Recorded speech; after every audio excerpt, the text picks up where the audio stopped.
Hello and welcome to our bite-sized sessions on useful models and concepts that could support your CIPS revision process.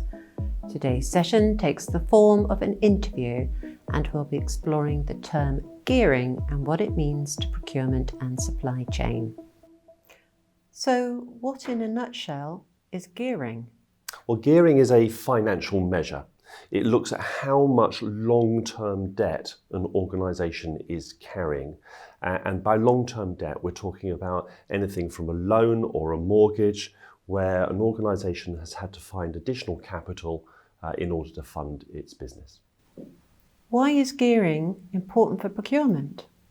Yeah, so from a procurement perspective, gearing is super important because when we're looking at a supplier's viability, particularly when we're looking to award a contract, we wanted to make sure that a supplier has the resources to be able to carry out the contract, or when we're going through contract management itself, we wanted to make sure that the supplier still has the resources to fulfill a contract.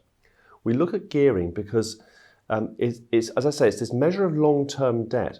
Now, when we have a situation where inflation rises and interest rates increase as well, the more gearing that a supplier has, the more susceptible it becomes to having to make larger payments on its debts to its to banks and financial institutions. And so therefore you're looking to see what the impact that might have on the day-to-day operations of the supplier. What you don't want to have is a supplier be in a situation where it's under-resourcing our contracts. How do you measure gearing? Yeah, so gearing is measured by taking numbers from the supplier's balance sheet. We're looking at the long-term liabilities, so it's about identifying those on the balance sheet and then making a comparison.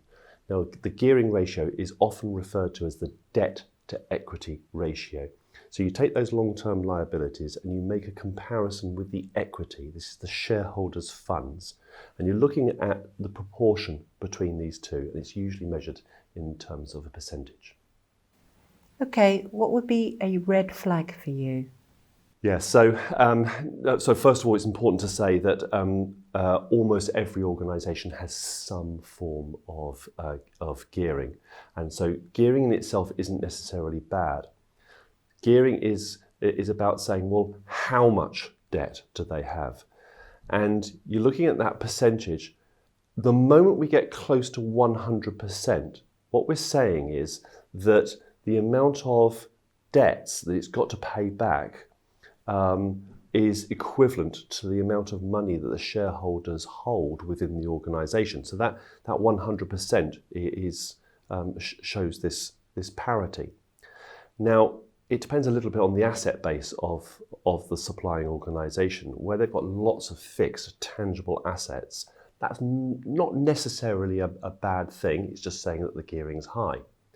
But if you're looking at a services organisation or a software company, perhaps where there's fewer tangible assets, they're more intangible.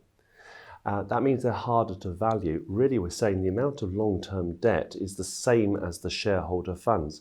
So anything that gets close to 100% is the start of a warning sign, but that's sector specific. Anything more than 100% is starting to raise a potential red flag. So what's a takeaway for a CIPS person studying for their exams? Yeah, that's a really great question. If I was sitting my CIPS exams, you really do need to understand what gearing is and where you find the numbers to support the calculation. So that's looking at the balance sheet. It's helpful to know how to do that calculation and to form the gearing percentage. But for a CIPS exam, the most important thing is to understand the impact that gearing has on an organisation and how it has the potential to place a stranglehold on the day-to-day operations of an organisation. I hope you enjoyed this session and thank you for watching.